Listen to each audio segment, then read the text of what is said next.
Hello everyone, this is सार्थक।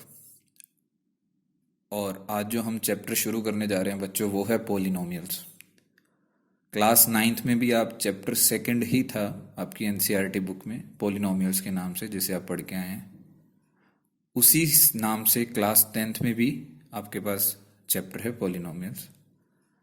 इसे chapter one की बजाय पहले करवाने का रीज़न भी यही है कि चैप्टर आसान है थोड़ा, और इसके जो बेसिक्स हैं वो आप कुछ क्लास नाइन्थ में पढ़ के भी आ चुके हैं, तो हर बच्चे को बड़े इजीली ये समझ में आ जाएगा।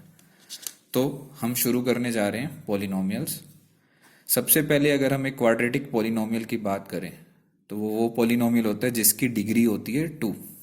मतलब हाईएस्ट पावर कितनी होगी? 2। तो एक क्वाड्रेटिक पोलिनोमियल की जो स्टैंडर्ड फॉर्म है वो होती है ax² plus bx plus c is equal to 0। जहाँ पे आपको पता है x आपका वेरिएबल पार्ट है और a b c आपके कांस्टेंट वैल्यूज हैं। तो हम ये कह सकते हैं कि x² का कोफिशिएंट a है, x का कोफिशिएंट b है और c हमारी कांस्टेंट टर्म रहेगी। ठीक है। हमें ये भी पता है कि जितनी पोलिनोमियल की डिग्री होती है उतने ही उसके नंबर ऑफ ज़ीरोज़ होते हैं। ये ज़ीरोज़ टर्म हम ऑलरेडी क्लास नाइन्थ में सुन चुके हैं, जिसका मतलब होता है कि वो x की वैल्यूज़ जिन्हें यहाँ पे पुट करने से हमारा पूरी इक्वेशन क्या बन जाएगी? ज़ीरोज़। तो इसकी डिग्री 2 है, तो जाहिर सी बात है इसके नंबर ऑफ ज़ीरोज़ भी कितने होंगे? 2, जिन्हें हम डिनोट कर देते हैं अल्फ़ा और बीटा के नाम से। ये जस्ट मैथमेटिकल सिंबल्स हैं जिन्हें आप हायर मैथ्स में भी देखेंगे। अब हमें ये भी समझना है कि इस पॉलिनोमियल के जो ज़ीरोज़ हैं, that is alpha and beta, in zeros के सम और प्रोडक्ट का इन कोफिशिएंट्स के साथ भी रिलेशन है। जैसे x² का कोफिशिएंट a है, x का b और c कांस्टेंट टर्म, वो क्या है तो वो आप देखेंगे। सम ऑफ ज़ीरोज़ हमेशा माइनस b बाय a के बराबर होगा और product of zeros c by a के बराबर होगा। तो हम इसे ऐसे भी बोल सकते हैं कि सम ऑफ जीरोस किसके बराबर होगा? Minus coefficient of x upon coefficient of x²। ऐसे प्रोडक्ट ऑफ जीरोस को हम क्या बोल सकते हैं? Constant term divided by coefficient of x²। तो अब हम इसे अप्लाई करना सीखते हैं। तो हमारा पहला ही क्वेश्चन है, ये है एक्सरसाइज 2.2, जिसका फर्स्ट क्वेश्चन है कि ये क्वाड्रेटिक पोलिनोमियल्स दिए हुए हैं और इनके पहले तो ज़ीरोज़ फाइंड करें और फिर उन ज़ीरोज़ और उनके कोफिशिएंट के बीच का रिलेशन वेरीफाई करें, ये वाला। तो अगर हमें ये देखना हो कि हमने जो ज़ीरोज़ निकाले हैं क्या वो सही हैं या नहीं हैं, तो हमें सिंपली उन ज़ीरोज़ का सम फाइंड आउट करना है और वो किसके बराबर आना चाहिए? माइनस b बाय ए। इसी तरीके से हमने उनका प्रोडक्ट फाइंड आउट करना है जो कि इसके बराबर आना चाहिए c बाय ए। तो उससे हाँ ये इंश्योर हो जाएगा कि हाँ हमारा आंसर सही है। तो हम शुरू कर रहे हैं फर्स्ट सम। इसके फैक्टर निकालने का बड़ा सिंपल सा मेथड जो कि आप क्लास 7th 8th 9th तीनों में पढ़ के आए हैं, वो है हमारा मिडिल टर्म स्प्लिट। तो हमें पता है मिडिल टर्म स्प्लिट में क्या करते हैं हम? पहले कांस्टेंट टर्म के फैक्टर करते हैं। तो 8 के फैक्टर करेंगे हम।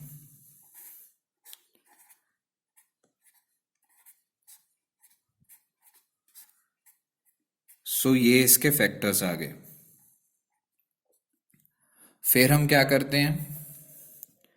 फिर इसके फैक्टर्स का सम तो यहां आना चाहिए और जाहिर सी बात है वो 8 के फैक्टर्स हैं तो उसका प्रोडक्ट यही बनेगा 8। ठीक है। तो इस मेथड को हम मिडिल टर्म स्प्लिट कहते हैं। सो 8 के क्या क्या फैक्टर्स बनेंगे जिनका सम 2 आए? तो हमें साफ साफ दिख रहा है 4 और 2। तो हम क्या लिखेंगे? -4x plus 2x minus 8 is equal to 0। -4 इसलिए क्योंकि माइनस की वैल्यू बड़ी इसलिए लेंगे क्योंकि ताकि पूरा इनका जो टोटल है वो नेगेटिव में ही आए। ठीक है। अब हम पहली दो टर्म्स में से कॉमन लेते हैं, आखिरी दो में से। यहां से कॉमन आएगा हमारे पास x तो यहाँ बचा x माइनस 4। यहाँ से क्या कॉमन आएगा 2, यहाँ बचा x माइनस 4।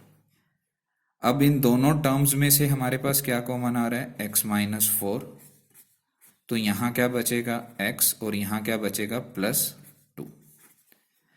तो पहले मैं अब इसको 0 के इक्वेट करूँगा तो मुझे x इज इक्वल टू मिल गया 4। फिर मैं इसको 0 के इक्वेट करूँगा तो मुझे x मिल गया माइनस 2। तो ये मेरे दो जीरोज आ गए क्योंकि x की वैल्यूज ही हमारी क्या होती हैं जीरोज। तो अब मैं आपको करवा रहा हूं इसका सेकंड पार्ट कि हम इनके जीरोज और कोफिशिएंट के बीच का रिलेशन कैसे वेरीफाई करें। तो पहले हम सम ऑफ जीरोज निकाल लेते हैं। सो हम इसे अल्फा ले लेते हैं, इसे हम बीटा ले लेते हैं। तो अल्फा प्लस बीटा मतलब 4 प्लस माइनस 2। सो ये कितना आ गया 2। और ये किसके बराबर आना चाहिए, ये आना चाहिए माइनस बी बाय ए के। तो हम देख लेते हैं माइनस, अगर मैं आपसे कहूं बच्चों यहाँ पे ए बी सी क्या है, तो ए है हमारा एक्स स्क्वायर का कोफिशिएंट जो कि कुछ नहीं दिया हो तो 1 कंसीडर किया जाता है। बी हमारा एक्स का कोफिशिएंट है जो कि माइनस 2 और सी हमारी कांस्टेंट टर्म है माइनस 8। आपको ध्यान रखना है आप ये प्लस माइनस के साइन को इग्नोर नहीं करेंगे। सो माइनस बी बाय ए, बी कितना है माइनस 2 बाय ए कितना है 1। सो ये आ गया माइनस माइनस प्लस 2। क्या दोनों इक्वल आ रहे हैं, हाँ, तो ये वाला रिलेशन वेरीफाई हो गया। ऐसे हम प्रोडक्ट ऑफ जीरोस का करेंगे। हमने प्रोडक्ट ऑफ जीरोस निकाला alpha into beta 4 multiply minus 2 that is minus 8। ऐसे ही ये किसके बराबर आना चाहिए सी बाय ए के, हम निकाल के देख लेते हैं। सी कितना है बच्चों माइनस 8 डिवाइड में ए कितना है 1। सो ये सोल्व करके माइनस 8 आ गया। दोनों इक्वल आ रहे हैं, बिल्कुल आ रहे हैं, तो इसका मतलब हमारे जीरोस ठीक है। तो हमने उनका रिलेशन वेरीफाई कर दिया। ऐसे ही बच्चों आपको रेस्ट ऑफ द सम इस फर्स्ट पार्ट के करने हैं। और अभी मैं करवा रहा हूं आपको, सिर्फ जीरोस निकाल रहा हूं, बाकी वेरीफाई उनका रिलेशनशिप आप खुद करेंगे, ठीक है। तो जैसे ये हमारा एक पार्ट दिया हुआ है, तो यहां से बड़ा ही सिंपल है। यहां तो 4u दोनों में कॉमन नजर आता हुआ दिख रहा है, यहां बचेगा u, यहां बचेगा 2। तो पहले 4u को 0 के बराबर रखेंगे, u मिल गया हमें 0 बाय 4 दैट इज 0। और फिर हम देखेंगे u प्लस 2, तो यहाँ पे u मिल गया माइनस 2। सो बेसिकली ये हमारा अल्फा हो गया, ये हमारा बीटा हो गया। आपकी इच्छा आप अल्फा बीटा किसे भी मान सकते हैं। तो यहाँ पे भी आप सोल्व करके देखेंगे, जब सम ऑफ जीरोस निकालेंगे और माइनस बी बाय वो दोनों बराबर आएंगे, ऐसे प्रोडक्ट ऑफ जीरो। सिमिलरली आपको एक इस पार्ट में करना है, इसके जीरोस में निकाल के आपको दे देता हूँ। सो ये जो -15 है ये उधर जाके प्लस का हो जाएगा, ये स्क्वेयर उधर जाके इसका स्क्वेयर रूट हो जाएगा, और साथ में हमें पता है दो साइन आते हैं प्लस और माइनस के। तो यहाँ पे हमारे दो जीरोस हो गए, एक प्लस रूट 15 और एक माइनस रूट 15। सो इसे आप अल्फा, इसे बीटा, और यहाँ पे भी सिमिलरली सोल्व कर सकते हैं। अब बच्चों मैं आता हूँ एक्सरसाइज 2.2 का सेकंड क्वेश्चन, जिसकी स्टेटमेंट कुछ ऐसे दी हुई है कि क्वाड्रेटिक पॉलिनोमियल बनाएं जिसके सम ऑफ जीरोस और प्रोडक्ट ऑफ जीरोस आपको ऑलरेडी दिए हुए हैं। तो यहां पे एक चीज आपको और ध्यान रखनी है, कोई भी क्वाड्रेटिक पॉलिनोमियल की जो फॉर्म होती है बच्चों, वो होती है x square minus sum of zeros into x plus product of zeros. ये आपको हमेशा ध्यान रखना है, और इसमें कुछ कंफ्यूज होने वाला, रटने जैसा भी नहीं है। आप मिडिल टर्म स्प्लिट अप्लाई करते आ रहे हैं तो आपको पता है कि फैक्टर्स का सम हम यहाँ रखते हैं और उसका प्रोडक्ट हम यहाँ होता है, ठीक है। तो अब हम देखें, हमें ऑलरेडी ये सम ऑफ जीरोस दिया हुआ है, ऐसा लिखा हुआ है सम में कि ये सम ऑफ जीरोस है और ये प्रोडक्ट ऑफ जीरोस है। तो हम सिंपली बस इनकी वैल्यूज पुट करेंगे। यहाँ हमने सम ऑफ जीरोस की जगह 1/4 लिख दिया into x, plus product of zeros की जगह हमने -1 लिख दिया। ये चीज़ आपको हमेशा ध्यान रखनी है बच्चों, बहुत काम की चीज़ है ये। अब हम इसको थोड़ा सा और फर्दर लेके जाएं तो हम एलसीएम ले सकते हैं। 4 एलसीएम आ जाएगा, यहाँ पे 4 आ जाएगा, यहाँ पे 1x और यहाँ पे 4 आ जाएगा। ये 4 इधर 0 के साथ मल्टीप्लाई में जाएगा, 0 ही हो जाएगा। तो हमारा जो आंसर बचा वो बचा 4x² माइनस x माइनस 4। सो ये हमारा वो पॉलिनोमियल होगा, क्वाड्रेटिक पॉलिनोमियल, जो कि वो हमसे कह रहा था फाइंड करो जिसके सम और प्रोडक्ट ऑफ जीरोस दिए हुए थे। ठीक है बच्चों, काफ़ी आसान है सम। सिमिलरली एक और एग्जांपल, एक और सम ले लेता हूँ मैं।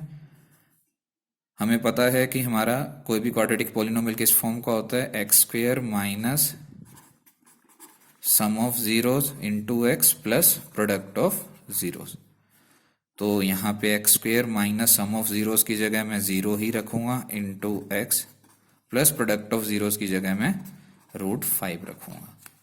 सो ये हो जाएगा, ये टर्म 0 ही हो जाएगी। सो ये हमारा आंसर आ गया इसका।